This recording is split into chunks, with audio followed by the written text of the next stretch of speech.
As head coach, Jim Harbaugh's future has become a regular topic of discussion. I want to reflect back on the University of Michigan football program's last successful head coach, Lloyd Carr.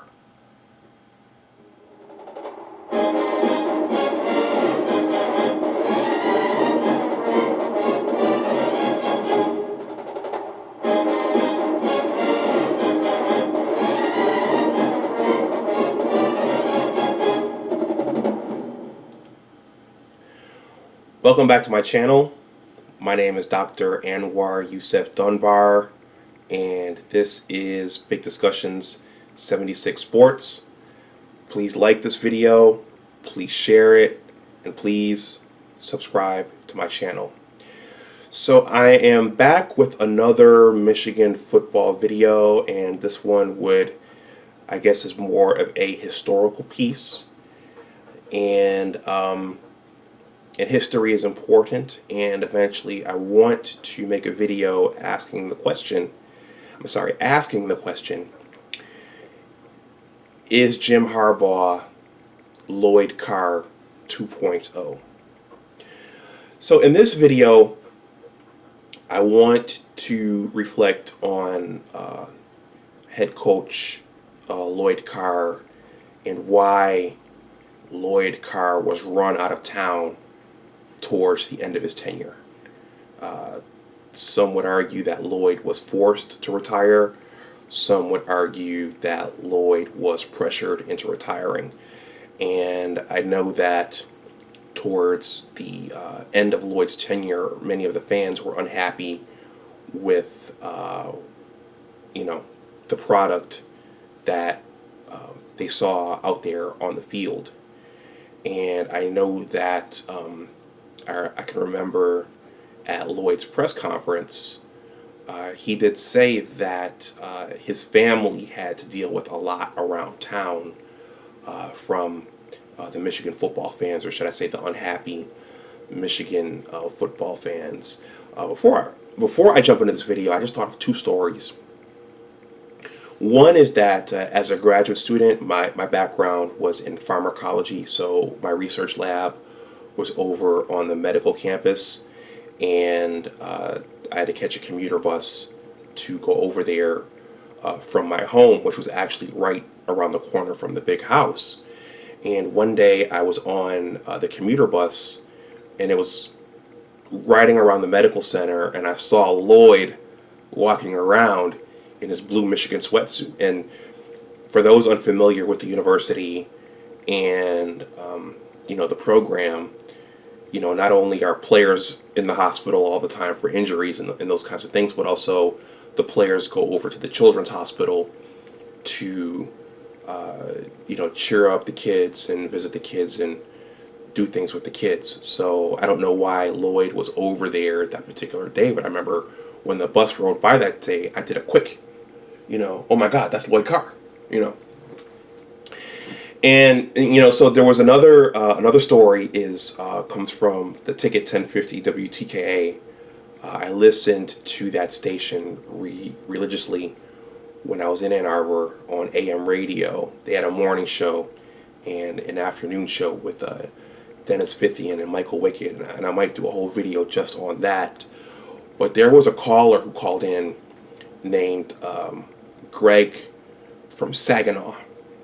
And Greg sounded like a bitter old man, and he was very, very, let's say, liberal with his insults for Lloyd Carr. And he would call in and say, I'm sick and tired of that Lloyd Carr idiot, and it got to the point where he would call in and go on these rants about Lloyd Carr, and it got to the point where they'd play this little snippet of Greg from Saginaw, which was, I'm sick of it.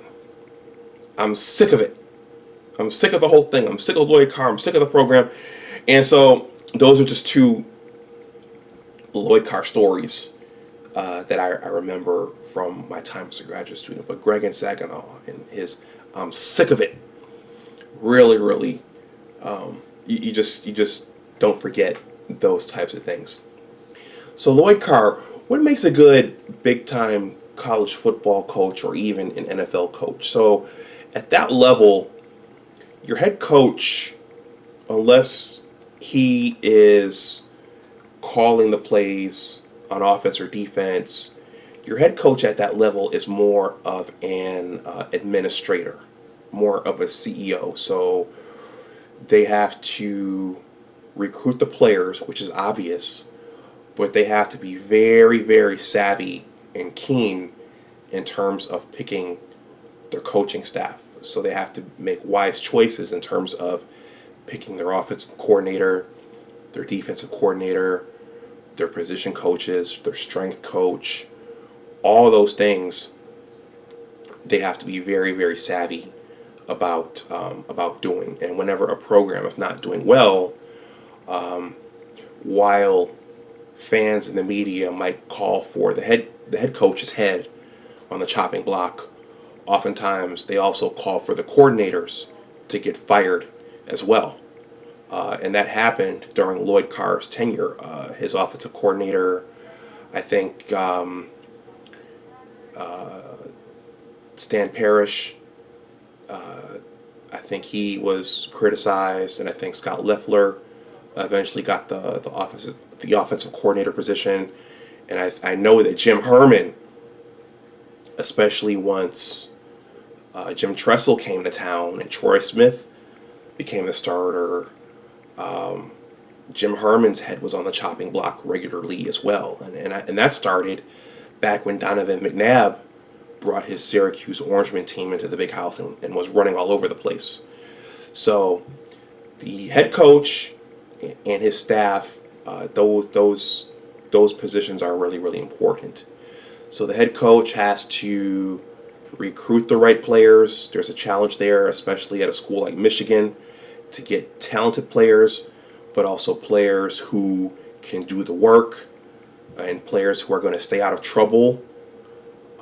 That's important. So academics and players' character, that's important. And at a lot of these schools, you hear stories about players driving drunk, getting pulled over, getting DWIs, and you hear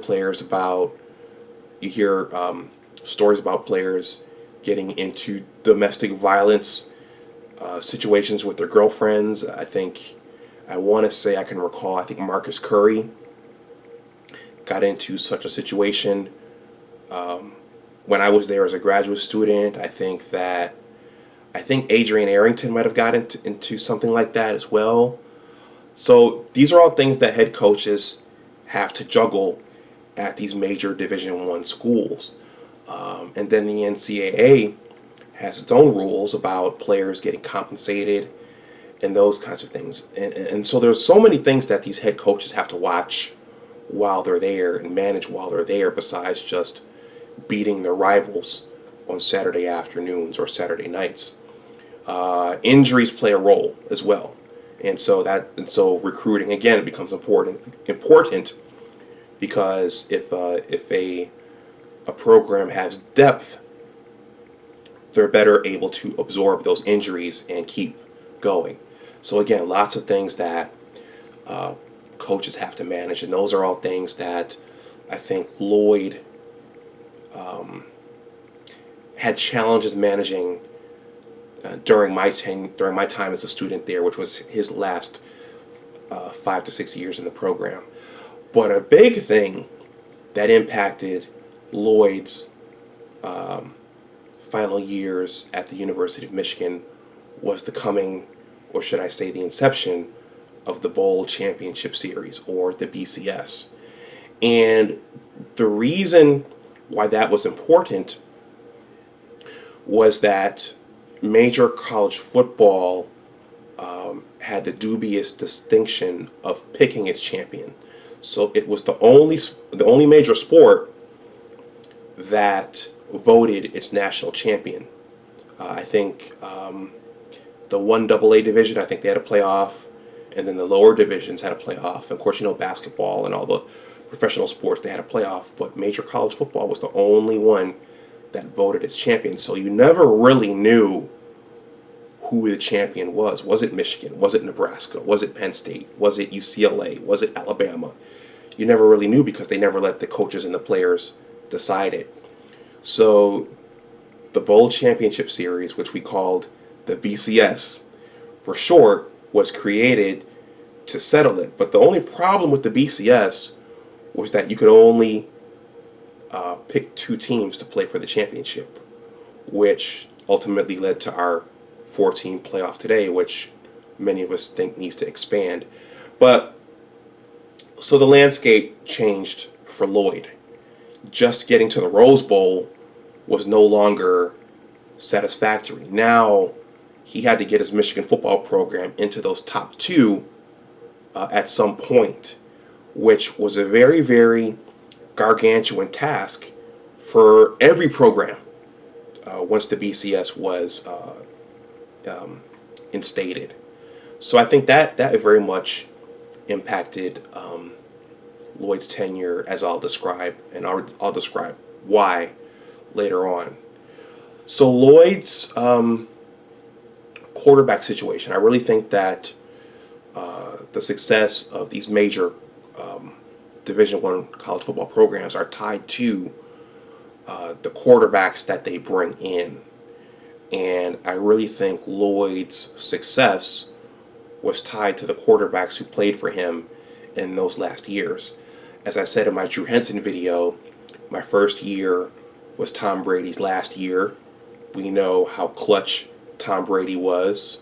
He was a quasi Joe Montana, even at the college level that last year. And we know how much of a phenom Drew Henson was. He could run, he could throw, he could do all kinds of freaky things out there with the skill position players that he had, like David Terrell and Marquise Walker.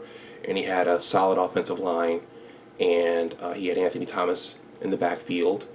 And that year, that 2000 year, the offense was the stronger unit and carried the team that year, which is important because in some instances you have one unit that's stronger, but that team in total is usually not strong enough to compete with the upper echelon teams, and in this instance get into the top 2 in the BCS.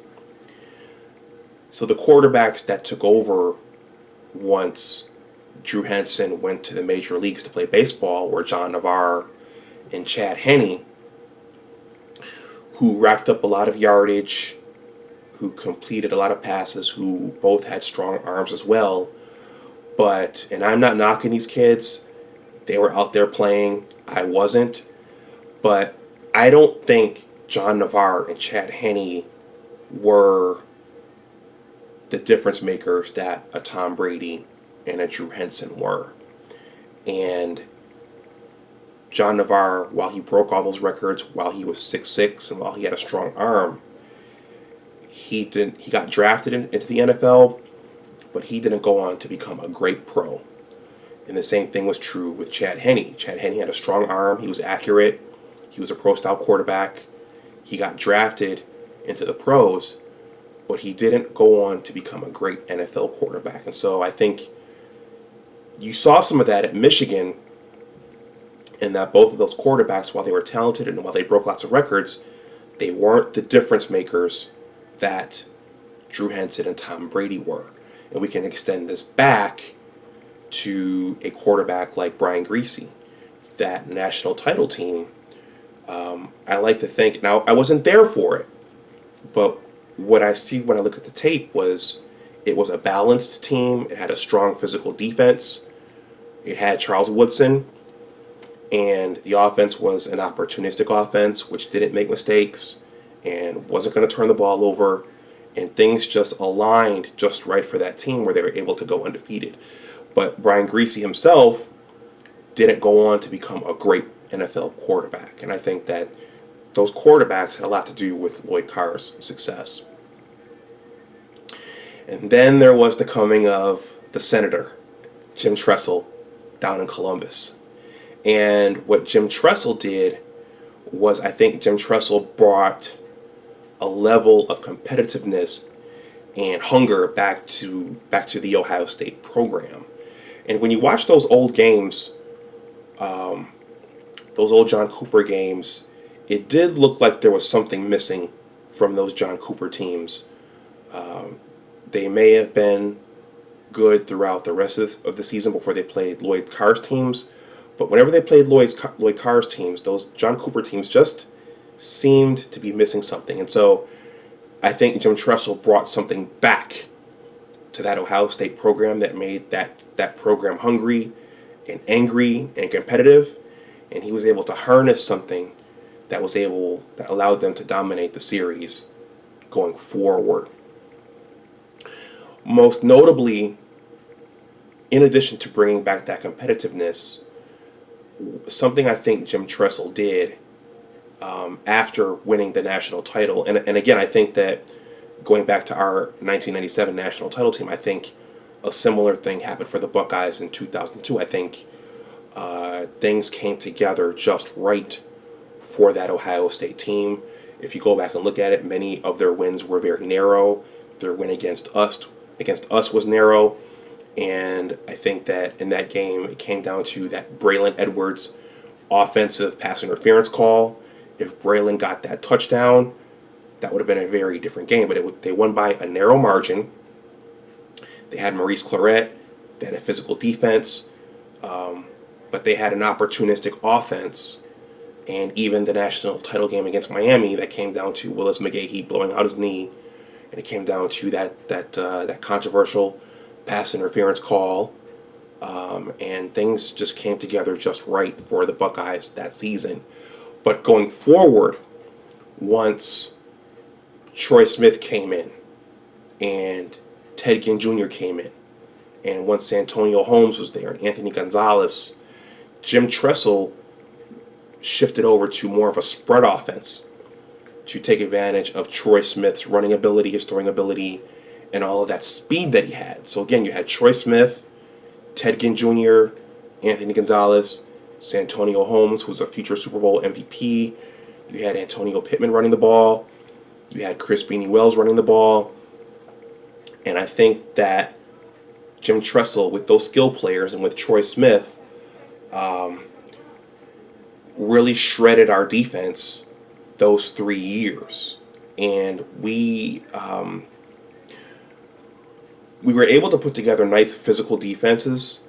And so for the Craig Krenzel teams, our defenses were really good against those teams, but they were relatively ineffective against the Troy Smith spread offense teams. And I think that's one of the major things that shifted the balance in that rivalry. And that led to Jim Herman stepping down and Ron English stepping in. And I think ultimately that led to Lloyd stepping away, because Jim Tressel dominated him year after year after year. And Jim Tressel moving over to that spread offense, I think that was the difference in the 2006 game. Injuries in key games. Lloyd's teams suffered injuries to key players in key games. The 2005 game comes to mind. Numerous offensive linemen went down. I think Jake Long was one of them. I think Adam Stenovich was another one. Prescott Burgess was hurt in that game. Lamar Woodley was hurt in that game. And just all throughout Lloyd's tenure, especially once Jim Tressel took over, there were injuries that I think impacted the outcomes of some of those games. And then, throughout Lloyd's tenure, each year there were one or two or three games which we should have won and which we could have won that we lost, which prevented us from getting into the top two of the BCS rankings. And there were fans like my buddy Aleem Abdul Gaines who pointed out that Lloyd Carr was a 3 to 4 loss coach. He was a consistent 70% coach every year, and that's the best that he was going to do. And so, just briefly, there are two camps in the Michigan fan base, and this is chronicled in John U. Bacon's books. All of this that I'm talking about is chronicled in John U. Bacon's books. There were fans who were content to be competitive, and I think you see that now. And then there were fans who want to win and want the coach's head if we don't win the title in the national championship. And my friend Aleem Abdul Gaines, he falls in that group, and I fall in the other group. But I think that Aleem raised a good point, which is that if you were to plot out Lloyd's years, you'd see the years go up, and then you see them go down like this, and you see them go up, and you see them go down like this, and you see them go up, and you see them go down like this. And what would happen was he'd have teams that were full of seniors, he'd have teams that were strong, he'd have teams that were ready to go into the top 2 of the BCS rankings, and those teams, for whatever reason, would lose 1 to 2 games a year. And then he would graduate a bunch of seniors, and they would have to reload, and so the team would come down like this. And then he'd have another strong team, and that team, for whatever reason, would lose 1 to 2 games. They wouldn't be good enough to get into the top 2 of the BCS.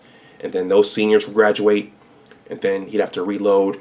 And that was Lloyd's tenure after that 1997 national championship season. The team was always right there in the discussion, but for whatever reason, something would happen and the team wouldn't be able to get into the top 2 of the BCS once it was created. So, and so I'm going to go back to something, I'm going to end this with something Joel Klatt said this year, as our fans brought out the tiki torches and wanted to put Jim Harbaugh's head on the chopping block, and when all the other fan bases were coming in and laughing at us and saying, yeah, Harbaugh, he's no good, he's a fraud, whatever. Joe Klatt pointed out that traditionally that's what the Michigan program is, and that's what it was. It's a program that's kind of in the discussion every year, but there are only a few years when it's in that top 2, when it's in that top tier.